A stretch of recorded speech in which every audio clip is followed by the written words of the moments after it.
teman-teman semuanya, kenalin nama aku Ayu Reza Wulandari. Di sini aku mau mereview salah satu buku yang menurut aku sangat-sangat insightful. Dan bagi teman-teman yang suka baca buku pastinya udah sangat familiar, bahkan udah sampai membaca bukunya. Dan mungkin bagi teman-teman yang kurang suka baca buku pastinya sedikit familiar ya dengan judul buku ini. Jadi, judul bukunya adalah The Alpha Girls Squid. Dan buku ini tuh memiliki tagline teman-teman ya, yaitu menjadi cewek smart, independen, dan anti galau. Menurutku ada 3 hal menarik yang bisa kalian jadikan motivasi untuk bisa membaca buku ini teman-teman. Yang pertama, buku ini sudah pasti kebanyakan membahas mengenai perempuan. Dan uniknya ditulis oleh seorang laki-laki dan dari sudut pandang laki-laki juga. Dan yang kedua, buku ini mendalami mengenai perspektif masyarakat yang sudah sangat familiar ya teman-teman terkait perempuan ngapain sih sekolah tinggi-tinggi toh ujung-ujungnya juga bakalan di dapur juga. Nah dalam buku ini teman-teman buka perspektif baru mengenai perempuan harusnya emang berpendidikan setinggi mungkin gitu. Dan yang ketiga, membahas mengenai alpha student. Bagaimana seorang alpha girl berperilaku sebagai seorang pelajar. Terus yang kedua ada the alpha friend, bagaimana seorang alpha girl berteman. Dan yang ketiga, the alpha lover, bagaimana seorang alpha girl saat pacaran sampai menikah. Selanjutnya ada the alpha profesional, bagaimana seorang alpha girl berperilaku di pekerjaan dan kantor. Dan yang selanjutnya, the alpha look, bagaimana seorang alpha girl merawat penampilan dirinya karena penampilan teman-teman adalah faktor yang tidak kalah penting bagi seorang alpha girl. Dan terakhir, the alpha care, bagaimana seorang alpha girl membawa dampak positif bagi orang lain. Nah, tadi ada 6 bab yang teman-teman yang ada di buku ini. Dan semuanya sangat-sangat luar biasa pembahasannya dan membuka perspektif baru mengenai perempuan yang independen, perempuan yang mandiri dan perempuan yang tangguh. Gitu teman-teman. Oke teman-teman, tadi ada 6 bab yang membahas beragam the alpha. Tapi ada 2 bab yang menurut aku penting. Yang pertama, the alpha lover, dan yang kedua, the alpha care. Yang pertama yaitu the alpha lover.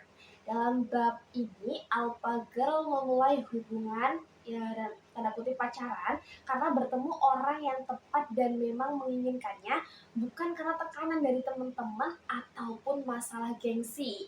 Nah, masalah gengsi ini biasanya disebut jomblo kalau misalnya kita gak punya pacar.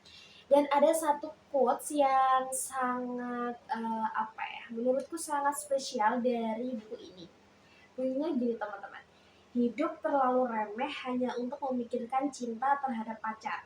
Bertemanlah sebanyak-banyaknya, cintai dan kenali dirimu sendiri dulu. Lakukan hobi positif apapun yang bisa menambah skill kamu. Percaya deh kamu gak menyesal jika sudah memaksimalkan kemampuanmu. Jadi teman-teman, hidup terlalu remeh untuk memikirkan cinta, jadi lakukan hobi positif dan upgrade diri kamu, terutama perempuan-perempuan yang sekarang masih masih jomblo lah ya. Upgrade dirimu, lakukan hobi positifmu gitu teman-teman. Lanjut yang kedua guys, yaitu tahu prioritas. Jika alpha girl adalah seorang pelajar, maka belajar yang baik menjadi prioritasnya. Pacaran tidak boleh mengganggu prioritas utama teman-teman semuanya. Gitu ya teman-teman, semoga teman-teman yang sekarang masih menjadi pelajar, semoga bisa tetap fokus dengan belajarnya. Nanti kalau misalnya teman-teman udah upgrade diri, pasti bakalan ada kok yang mendekati teman-teman semuanya. Yang selanjutnya adalah the alpha care. Seorang alpha girl harus belajar untuk tidak egois, tetapi mulai memikirkan orang di sekitarnya. Contoh kecilnya, jika alpha girl menjadi pemimpin kelompok, tugas di sekolah, Dia tidak hanya mengejar nilai sendiri teman-teman atau nilai kelompok, tetapi memperhatikan kesejahteraan teman-teman sekelompoknya. Seorang alpha girl sejati justru tidak mementingkan kepentingan dirinya saja. Jika egois, artinya dia belum menjadi seorang leader sejati. Seorang alpha girl sejati justru lebih banyak memperhatikan kesejahteraan orang lain. Ada kutipan menarik dari buku ini, teman-teman. Bunyinya gini, sang pemimpin juga menjadi sang perawat, sang pembina, sang penghibur, dan sang pelindung. Oke teman-teman, tadi udah bahas banyak banget terkait apa aja sih yang ada di dalam buku ini.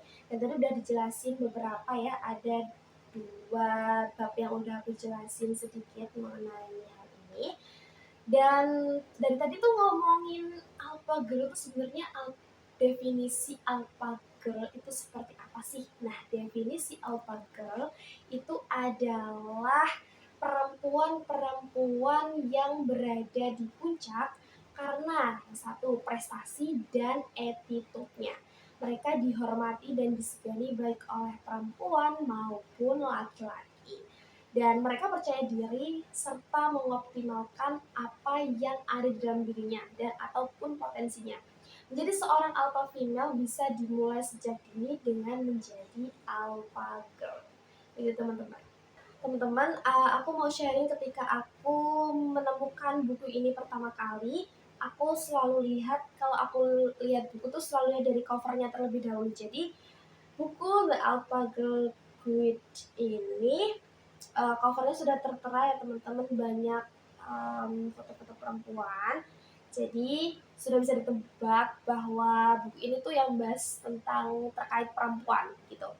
Nah, di cover buku ini ada salah satu quotes yang ditulis oleh Najwa Shihab atau biasa dipanggil Mbak Nana, dan itu merepresentasikan apa yang ada dalam buku ini gitu. Nah, quotes-nya itu gini teman-teman. Mengapa kita harus merasa kemampuan kita lebih rendah hanya karena kita perempuan? Jadi teman-teman, buku ini sangat direkomendasikan untuk teman-teman perempuan yang ingin menjadi cewek smart, independen, dan anti galau.